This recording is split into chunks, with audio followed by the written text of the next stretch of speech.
guys, and welcome back to my channel. This is Erica, and today I got a package. Well, I got a package a long time ago, and I did an unboxing sort of on Instagram, but I haven't filmed a video for this channel in a long time, and so I wanted to show you guys what I have. I haven't even read any of these books, so they're still in the in the box, but they look really good. A lot of these came out earlier in the year. They're pre-pubs.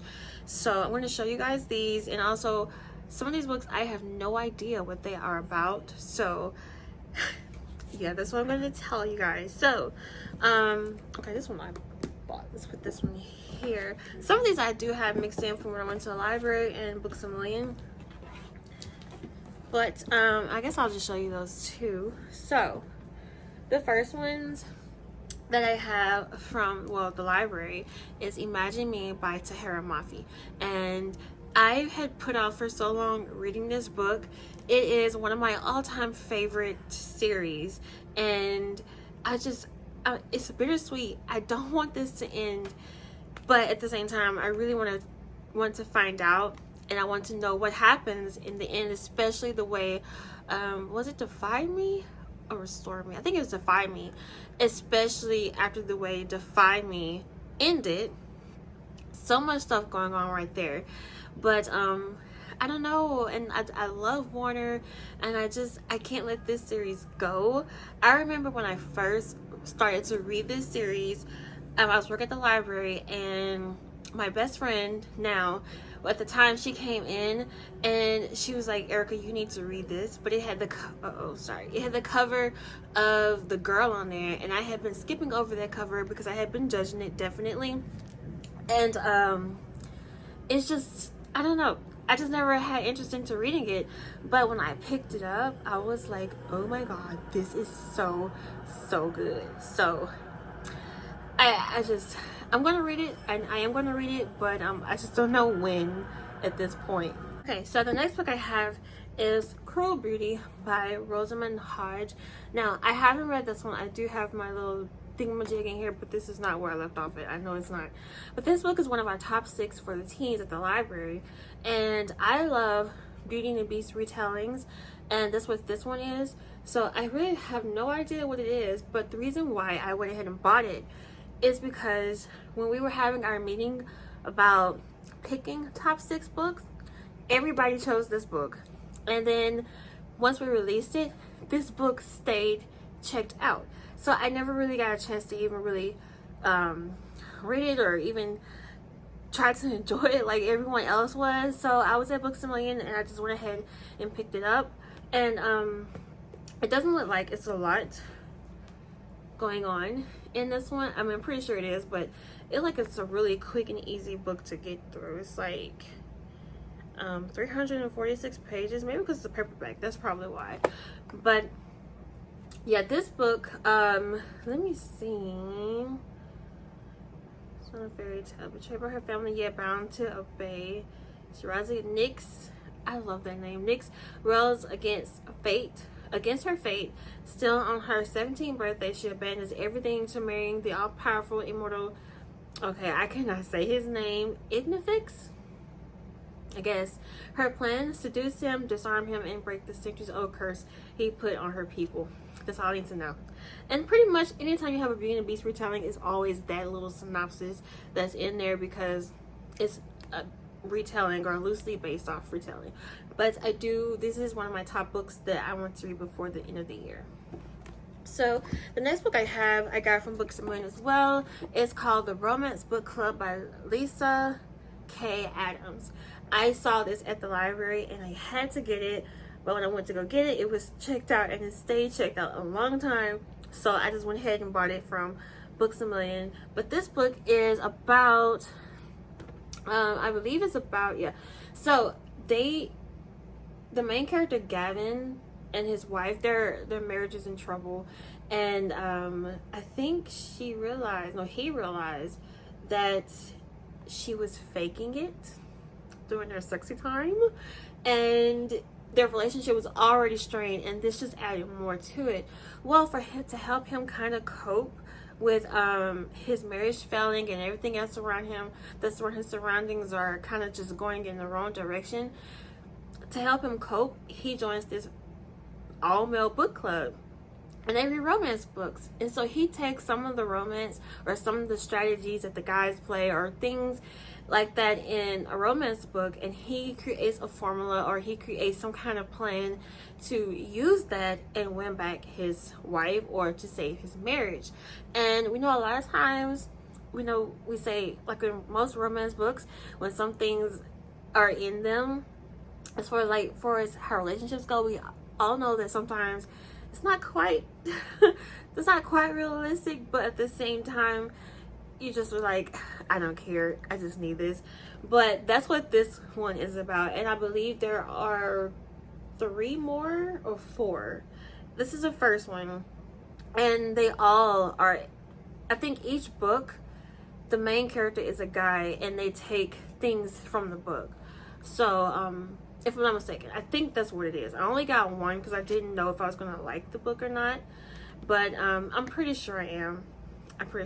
But I was really interested because I never read a book with an all-male book club, or even a book club where it's all-male, they're reading romance books, let alone trying to implement things that they read into real life and try to save their marriage. So that's what this one is about. Another one that I got was Shortfall by Robert Jackson Bennett. I did read Foundryside last year, and it's been so long. I think I read it in the beginning of the year because I think it came out in the beginning of the year. And I need to go back and reread it before oh, my hands are all sweaty. I need to go back and reread it before I read this one because I really don't remember a lot that was going on. All I know that it was very detailed about the city, and I can't even remember the city name. I think it's called Trevane or something like that. And that's pretty much all I remember. It's so much that's been going on since I last read that book, and I think I read the book again at the beginning of the year, and I definitely need a recap on this one. But I do know that I did love it, which is why I paid $30-something for this book, which I normally do not do. But I wanted to get it, especially because the library did not have it, and I still don't think they have it. So I know that since I loved Foundryside, I will love this as well. So I went ahead and picked this one up. But I won't tell you about this one because I'm pretty sure this one it's Tevane. Tevanne. This one picks up, I think, right after the events of the first one. And also, I do remember about the key named Cliff, and he was probably one of my favorite characters out of the whole book. And the way he's a key, but it's like they can make objects animated in a sense. I need to go back and reread it, but that was a lot going on within the story as well. But I'm not going to tell you a lot about it. I will say just pick Foundryside up and read it because I promise you, you will definitely love it. Okay, so I think that's all that I got from Books A Million. Now I'm going to show you this box. I'm not show you the box, but show you the things that my friend sent me. And these are a lot of pre-posts. Some of them I have seen at the library, but I never picked them up or see what they are about. So I'm going to quickly go through these because it's quite a few. This is probably the biggest haul that I have ever done on my channel for personal books. Okay, so start with this one. This one is called The Ship We Built by Lexi Bean. And I have no idea what this book is about. I have never seen this book. But I feel like I'm gonna like it because the main character name is Rowan, and I love Thorn of Glass. And one of the main characters, one of my favorite characters in Thorn of Glass, his name is Rowan. And I know a lot of you guys are rolling your eyes, but oh well. But this one looks pretty good. It says Rowan has too many secrets to write down in the pages of a diary, and if he did, he wouldn't want anyone to read them. He understands who he is and what he likes, but it's not safe for others to know. Now the kids at school say Rowan is too different to spend time with. He's not the right kind of girl, and he's not the right kind of boy. His mom ignores him, and at night, his dad hurts him in ways he's not ready to talk about yet. But Rowan discovers another way to share his secret: letters. Letters he attaches to balloons and release into the universe, hoping someone new will read them and understand. But when he befriends a classmate who knows what it's like to be lonely and scared even at home, Rowan realizes that there might already be a person he can trust right by his side. Okay, so I know this book probably will break my heart, because I feel like all of us have been in some situation similar to this at some point in our lives. And the fact that it's so sad for a child to feel so alone and like they don't have anyone, especially the people who are supposed to protect them and supposed to be there for them. Those are the main ones that are not. And this just breaks my heart.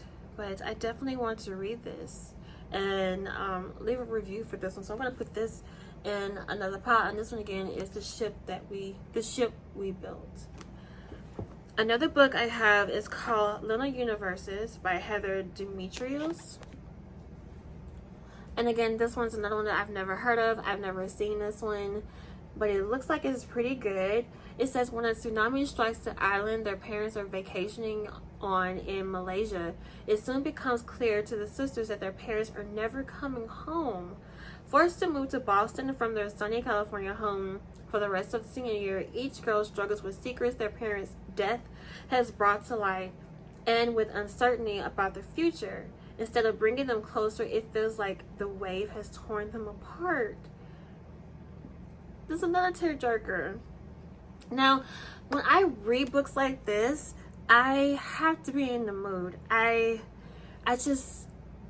don't know. Who says I want to be in the mood to cry?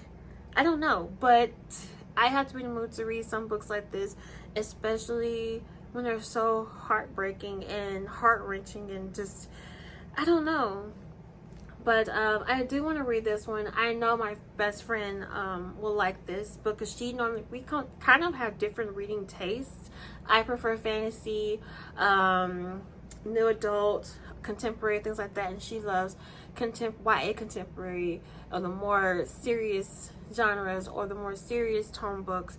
That's definitely what she likes. Also, my sister loves those type of books as well. The ones that just breaks your heart and you get comfortable. The ones that just breaks your heart and you just left with like, what the hell just happened? So the next book I have, If We Were Us, Two Best Friends, Two Boys, One Complicated Year by K.L. Walter.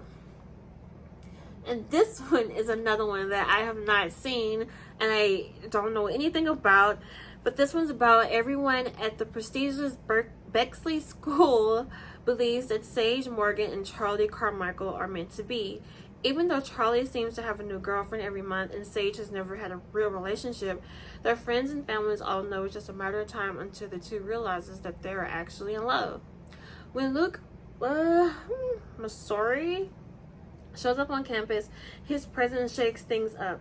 Charlie and Luke are drawn to each other the moment they meet, giving Sage the opportunity to spend time with Charlie's twin brother Nick.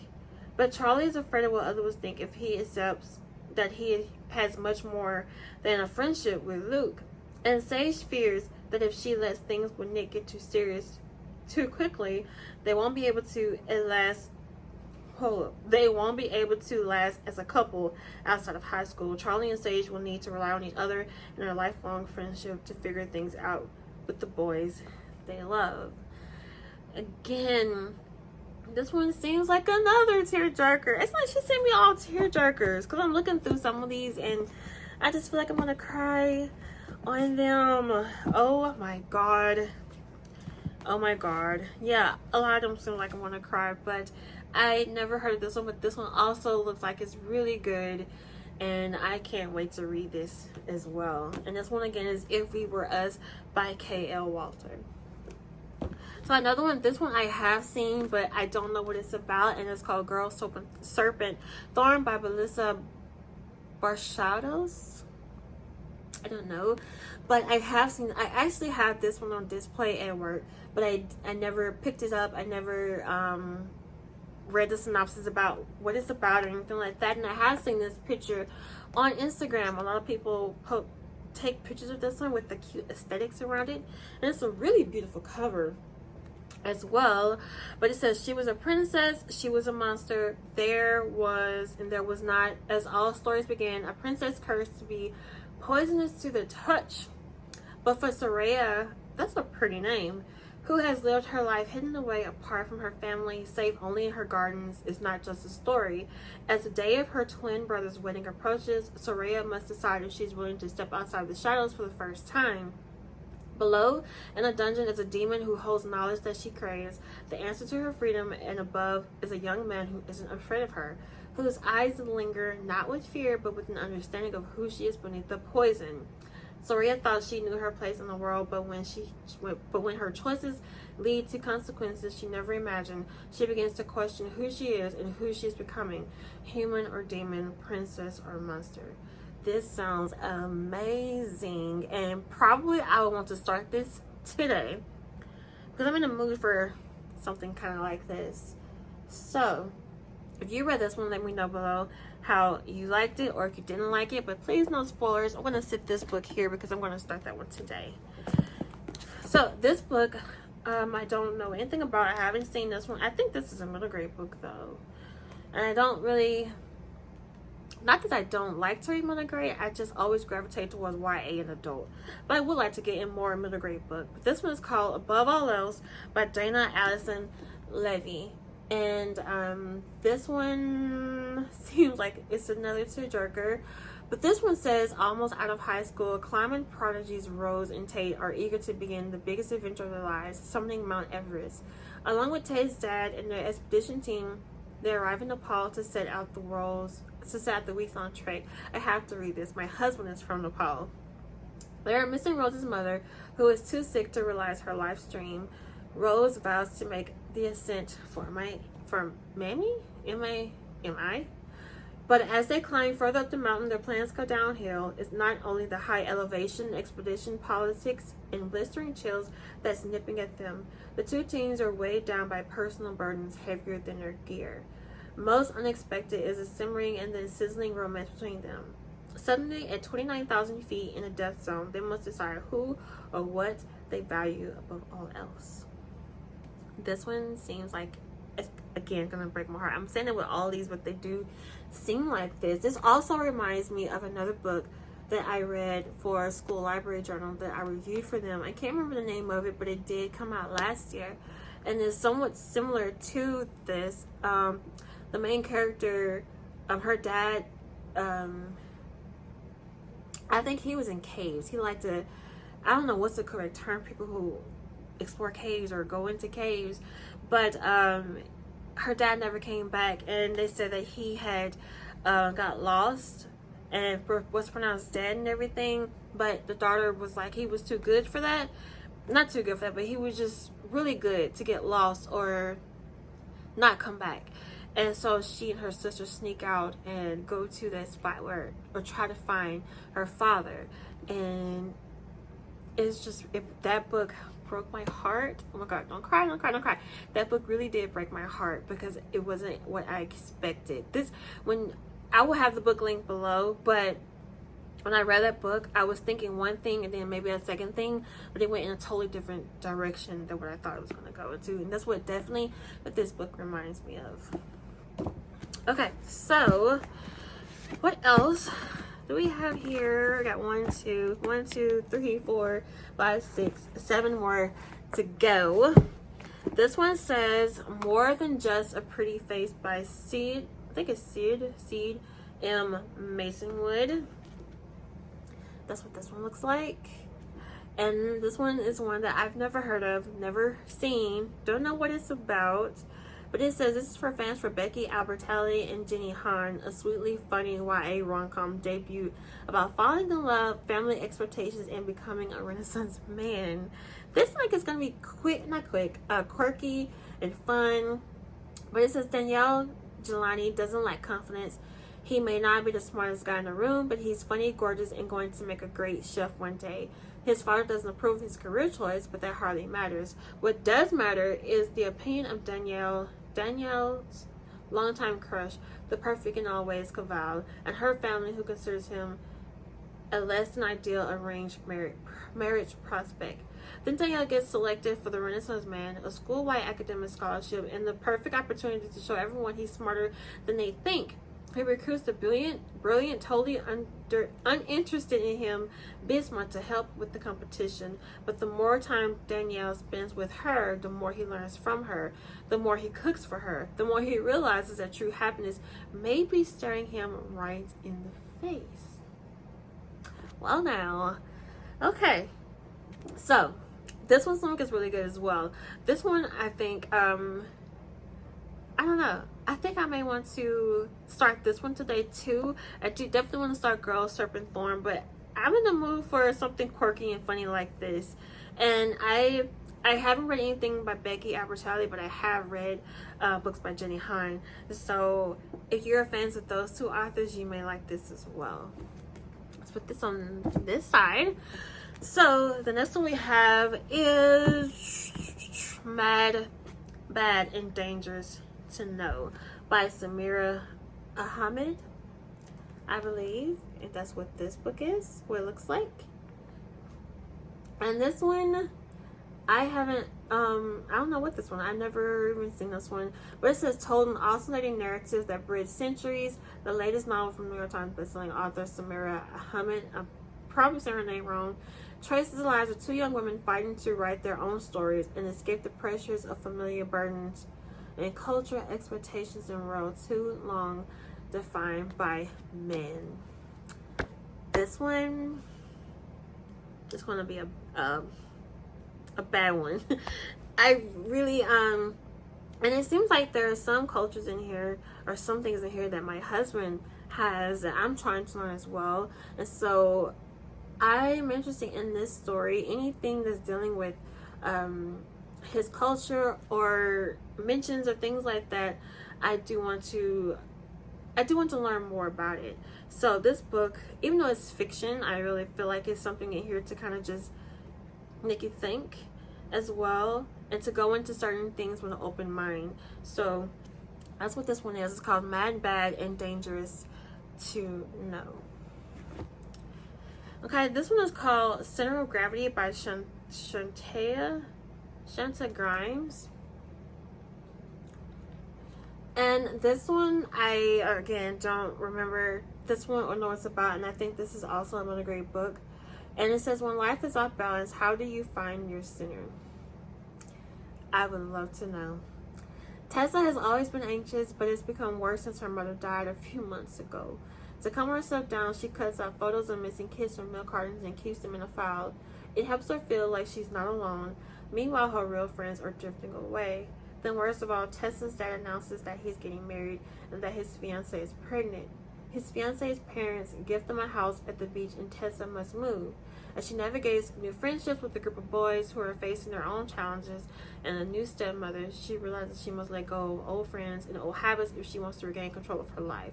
Once again, Shanta Grimes delivers a character and story that will speak to many readers. This one,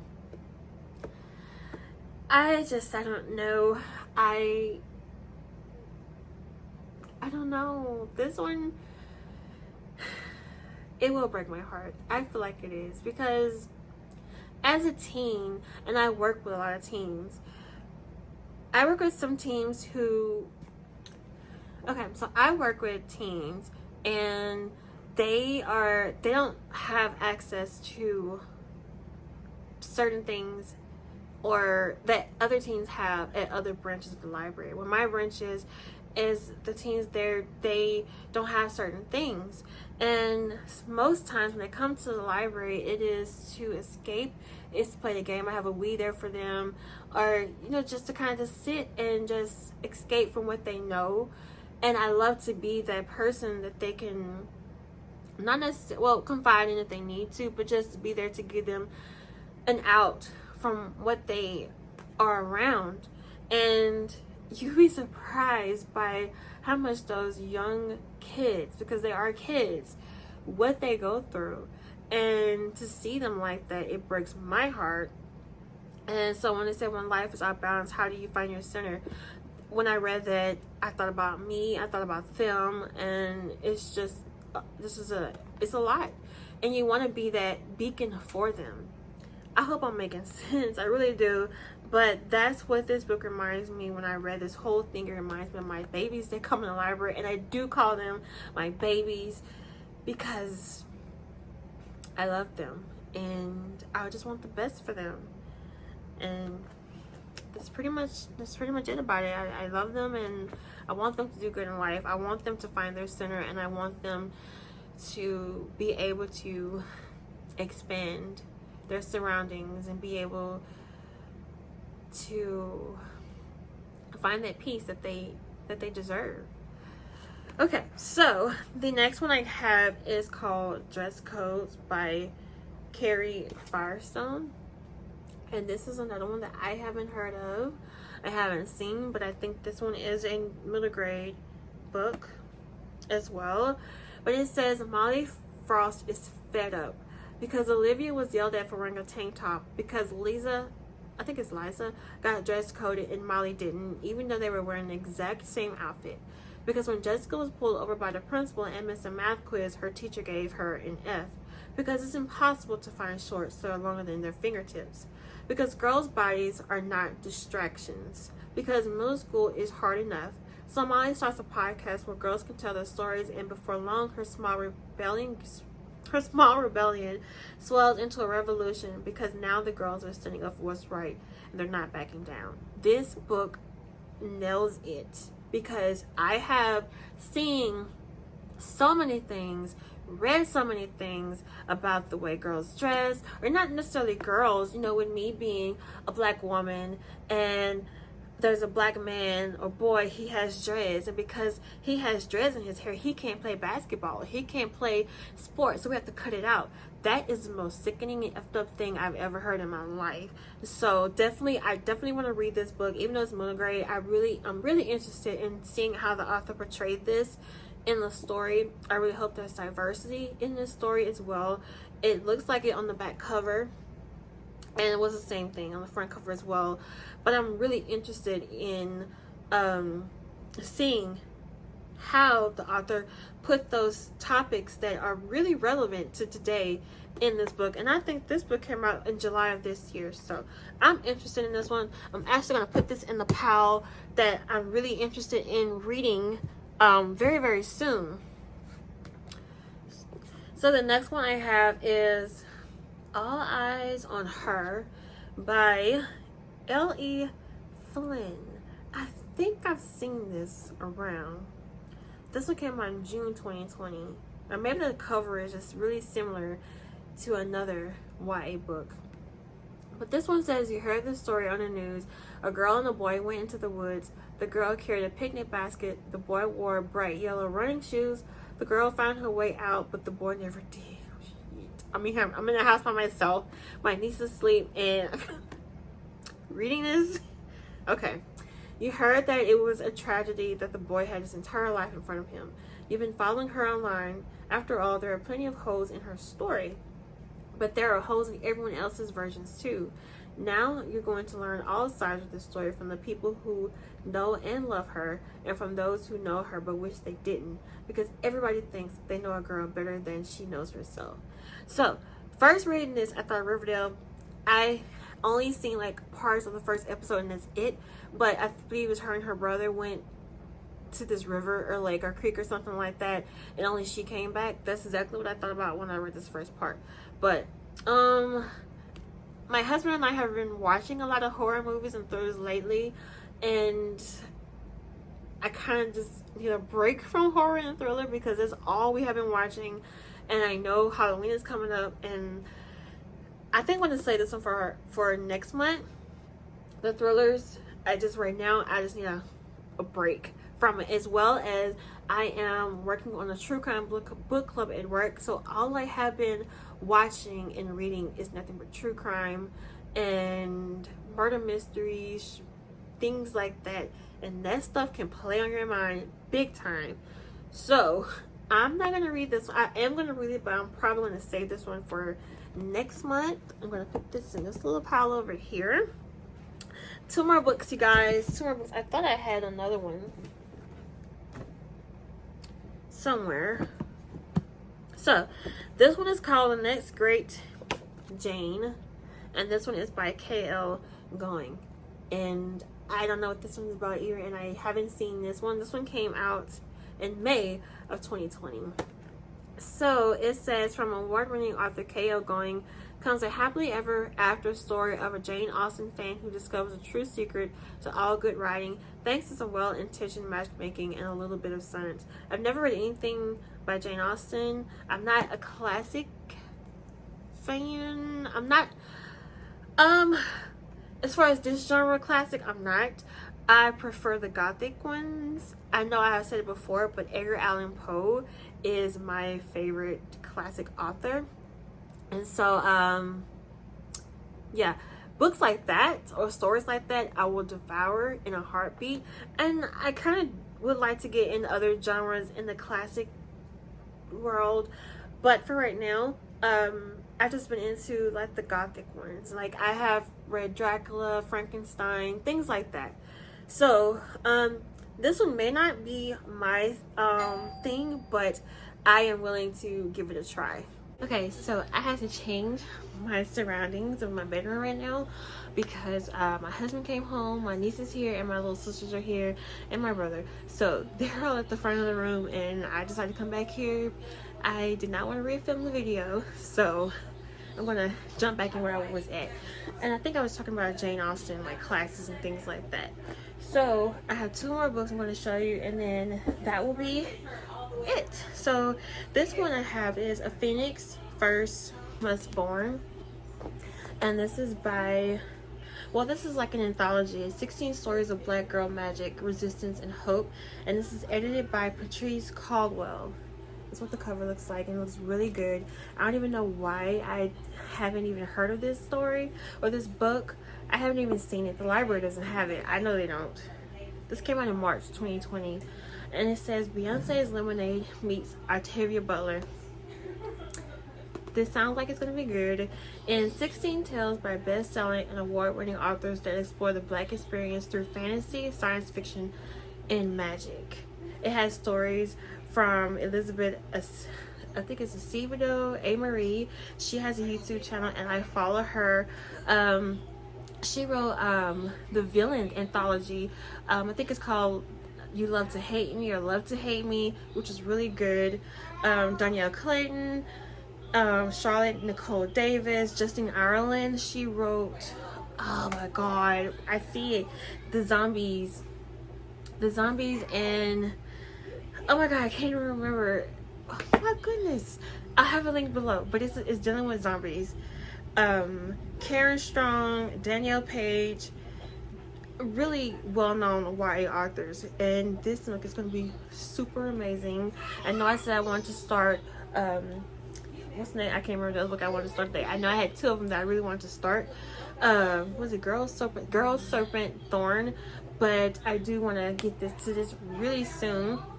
I can read multiple books at one time, so I think I am gonna start the Girl Serpent Thorn tonight, and then tomorrow I'll pick this one up. Maybe read like a chapter or 2, or maybe a story, because they seem to be really short.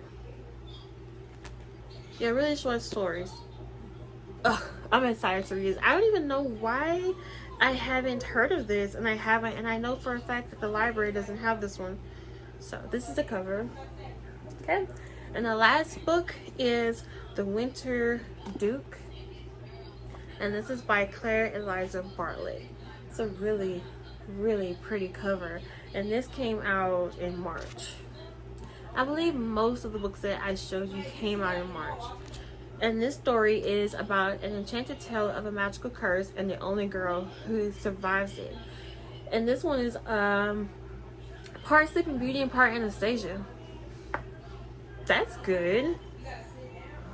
That's really good. I haven't really read a lot of retellings of Sleeping Beauty, and I don't remember ever knowing of a retelling of Anastasia. So this is really interesting to read. It says, when Ekata's, and I know I said her name wrong, it's Ekata, brother is named heir to Kalema above, there will be nothing to keep her at home with her murderous family. Just as escape is within reach, her parents and 12 siblings fall under a strange sleeping sickness that claims everyone but Ericka herself. In a single night, Ericka inherits her father's title, her brother's warrior bride, and ever-encroaching challenges for the throne from outside and within her own ministry. Nothing has prepared her for rule, for war, for love, or for a crown she has never wanted.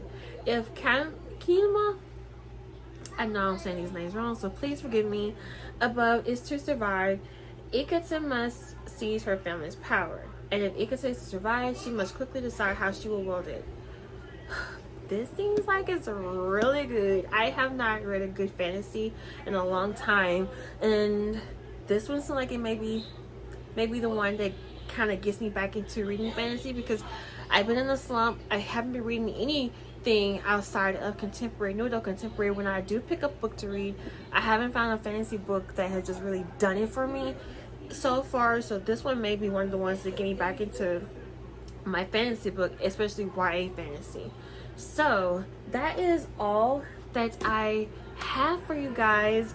I know it's been a minute, and I say that all the time, but it has been a minute, and I just hope I can continue to do videos for you guys. I love doing it. It's just that it didn't seem right to film videos if I wasn't reading, and I didn't want to be on here like, hey, I got this book and I got this book, and I hadn't even read any of them, and I'm just showing you books that I'm just picking up just for the sake of a video. And I didn't want to be like that. I just want to be really, really genuine. So that's mostly why. But I hope you all did enjoy this. I know it probably wasn't I don't know what I'm looking for. Like I said, I didn't know any of these books or what they were about, but I just hope you all enjoyed it. And if you did, give me a thumbs up, and if you want to subscribe, please subscribe, and I will see you all in my next video. Bye.